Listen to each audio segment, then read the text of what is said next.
하나님이여 주께서 우리를 버려 흩으셨고 분노하셨사오나 지금은 우리를 회복시키소서. 주께서 땅을 진동시키사 갈라지게 하셨사오니 그 틈을 기우소서. 땅이 흔들림이니이다. 주께서 주의 백성에게 어려움을 보이시고 비틀거리게 하는 포도주를 우리에게 마시게 하셨나이다. 주를 경외하는 자에게 깃발을 주시고 진리를 위하여 달게 하셨나이다. 주께서 사랑하시는 자를 건지시기 위하여 주의 오른손으로 구원하시고 응답하소서. 하나님이 그의 거룩하심으로 말씀하시되 내가 뛰놀리라. 내가 세겜을 나누며 숫꽃 골짜기를 측량하리라. 길르앗이 내 것이요 므낫세도 내 것이며 에브라임은 내 머리의 투구요 유다는 나의 규이며 모압은 나의 목욕통이라. 에돔에는 나의 신발을 던지리라. 블레셋아 나로 말미암아 외치라 하셨도다. 누가 나를 이끌어 견고한 성에 들이며 누가 나를 에돔에 인도할까. 하나님이여 주께서 우리를 버리지 아니하셨나이까. 하나님이여 주께서 우리 군대와 함께 나아가지 아니하시나이까. 우리를 도와 대적을 치게 하소서. 사람의 구원은 헛됨이니이다. 우리가 하나님을 의지하고 용감하게 행하리니 그는 우리의 대적을 밟으실 이심이로다. 아멘. 시편 60편의 표제를 보면 다윗이 아람 나하라임과 아람 소바와 싸우는 중에 요압이 돌아와 에돔을 소금 골짜기에서 쳐서 12,000명을 죽인 때라고 되어 있습니다.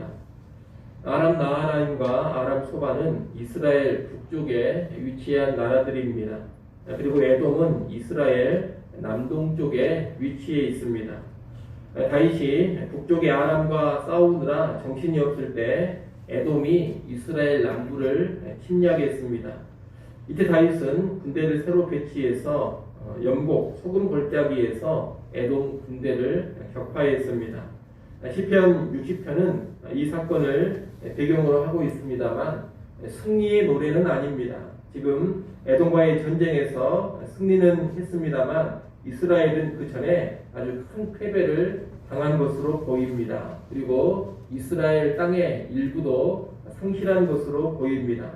시편 60편은 그 큰 패배를 의식하면서 쓰여진 시입니다.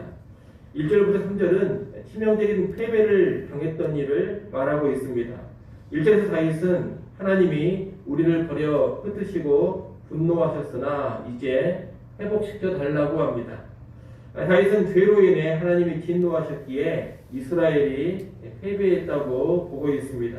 그런데 이제 회복시켜 달라는 겁니다.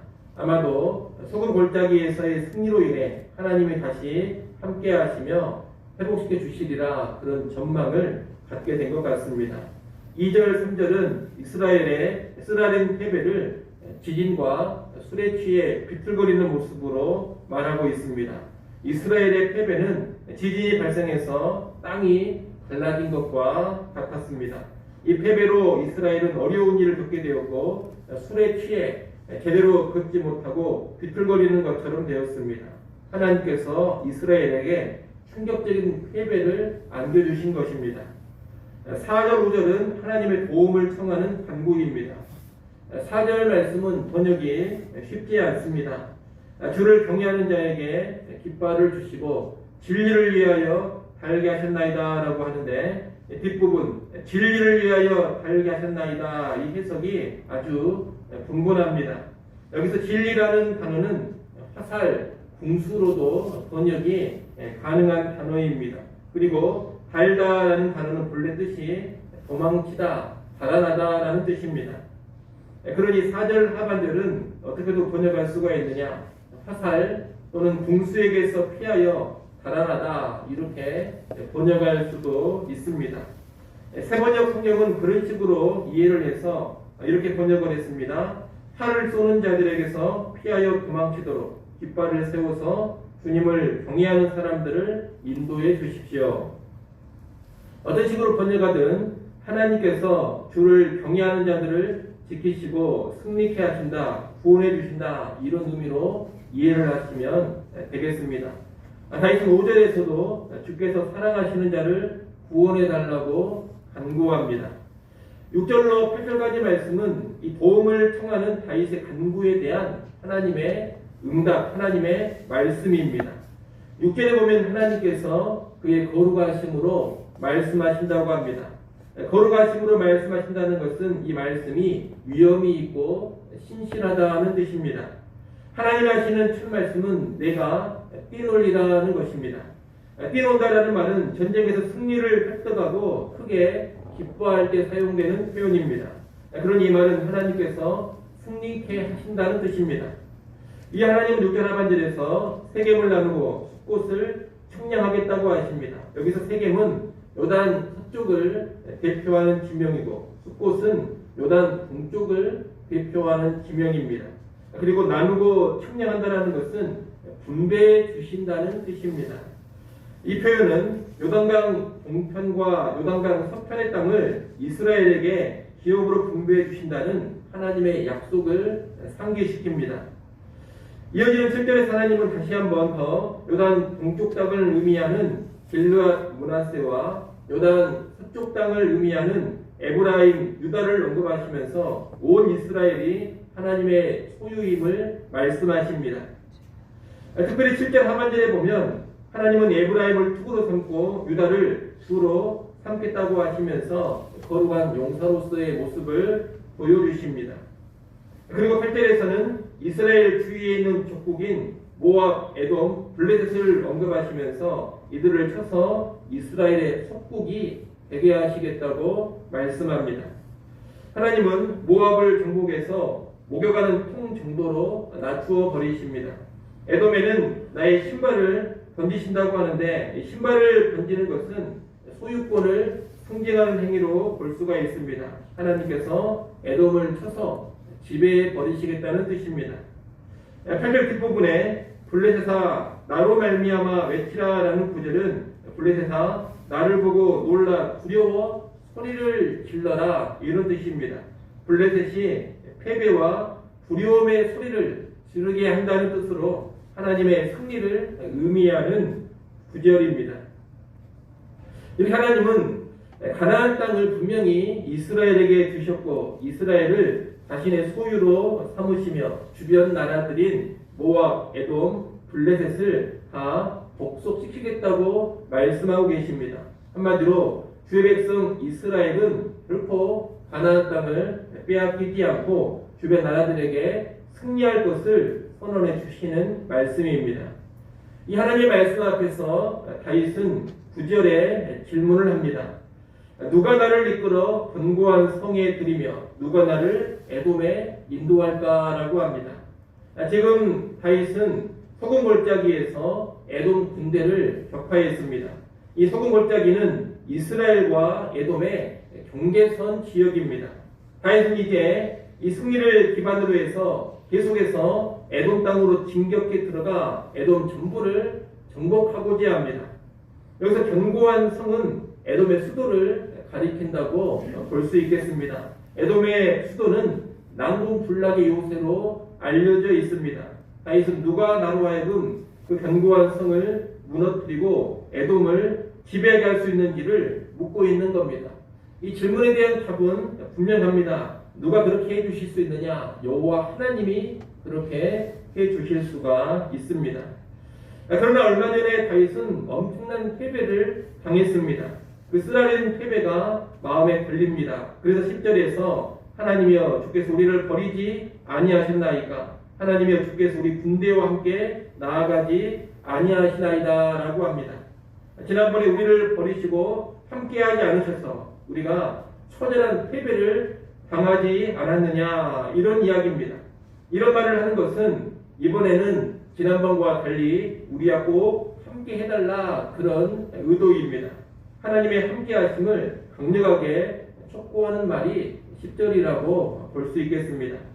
다윗은 하나님이 함께하시지 않으면 전쟁에서 결코 이길 수 없음을 잘 알고 있습니다. 그래서 11절, 12절 말을 하고 있습니다. 11절, 12절 여러분이 한번 읽어보십시오. 11절, 12절 읽습니다. 우리를 도와 대적을 치게 하소서. 사람의 구원은 헛됨이니이다. 우리가 하나님을 의지하고 용감하게 행하리니 그는 우리의 대적을 밟으실 이심이로다. 아멘. 다윗은 사람은 결코 진정한 승리와 구원을 줄 수 없음을 말합니다. 사람이 돕는 것은 허상이라고 합니다. 하나님이 도와주시는 것만이 진짜입니다. 하나님이 함께 하셔야지만 진정한 승리, 힘든 구원이 보장이 됩니다. 다윗은 그 하나님을 의지하고서 용감하게 행하겠다고 합니다. 비록 전에 처절한 패배를 경험했지만 다시금 하나님을 믿고 용감하게 나아가겠다는 결단으로 이 시를 마무리하고 있는 겁니다. 이 다윗의 시는 큰 패배, 큰 실패 후에 기억해야 될 내용입니다. 우리가 인생길을 가다 보면 우리의 범죄와 잘못으로 인해서 또는 하나님을 의지하지 않고 다른 것을 의지하는 불신앙으로 인해서 처절한 실패를 경험할 수가 있습니다. 우리의 온 삶이 휘청거릴 정도로 아주 뼈아픈 그런 실패를 맛볼 수가 있습니다. 하지만 여러분, 결국 그것이 끝이 아닙니다. 한 번의 실패, 한 번의 패배가 하나님의 약속을 폐기시켜버리는 것이 아닙니다. 또 한 번의 실패, 큰 패배를 경험했다고 해서 하나님이 완전히 떠나버리고 우리를 완전히 버리시는 것도 결코 아닙니다. 다만 그런 실패와 패배는 우리의 죄와 우리의 악에 대한 징벌이요, 하나님이 아닌 다른 것을 의지한 어리석음에 대한 징벌일 뿐입니다. 그래서 우리가 우리의 죄나 잘못으로 또 다른 것을 의지함으로 실패하고 패배했다면 그 실패와 패배를 통해서 우리를 다시금 돌아보고 성찰하면 되는 것입니다. 우리를 살피고 다시 우리의 내면을 받아듣는다면 하나님이 분명히 보이게 됩니다. 변함없이 약속에 신실하신 하나님, 함께 해주시는 하나님을 보게 된다는 겁니다. 그 하나님으로 인해서 새로운 힘을 얻을 수가 있고 그 하나님을 의지해서 다시금 용감하게 출발을 할 수가 있는 겁니다. 여러분, 이것을 꼭 기억하시고 실패와 패배의 순간에 자신을 잘 성찰하며 하나님 앞에 바로 서기를 바랍니다. 죄가 있다면 회개하여 버리시고 하나님 아닌 다른 것을 의지하는 모습이 있었다면 이제는 전적으로 하나님을 의지하는 모습으로 나아가십시오.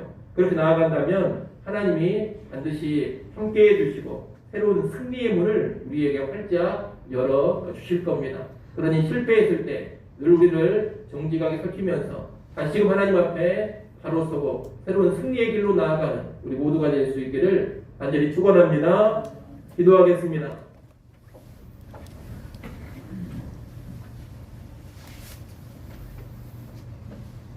하나님 아버지, 큰 실패, 처절한 패배 후에 다시금 하나님을 바라보고 하나님을 의지하며 나아가는 다윗의 시를 보았습니다. 오늘 우리도 큰 실패와 패배를 경험했다면 우리 자신을 잘 돌아보게 하시고 정직하게 살피게 하여 주옵소서. 우리의 죄로 인하여 우리 헛된 우상 숭배로 인하여 무너진 모습이 있다면 그 모든 죄와 헛된 우상 숭배를 버리고 정리하게 하시고 다시금 하나님 바라보며 하나님만을 의지하는 삶으로 나아가게 하여 주시옵소서. 우리 하나님 변함없이 함께 하시고 변함없이 약속대로 일하시는 그 하나님을 믿게 하시고 그 하나님 의지하며 나아가서 새로운 승리의 삶으로 전진케 하여 주시옵소서. 아버지 하나님, 이 시간도 하나님 앞에 나와 기도할 수 있게 주셔서 감사합니다. 하나님 앞에 은혜를 구하게 하시고 때를 따라 듣는 은혜를 풍성하게 받아 누리는 이 새벽 시간 되게 하여 주시옵소서. 예수님의 이름으로 기도드리옵나이다. 아멘.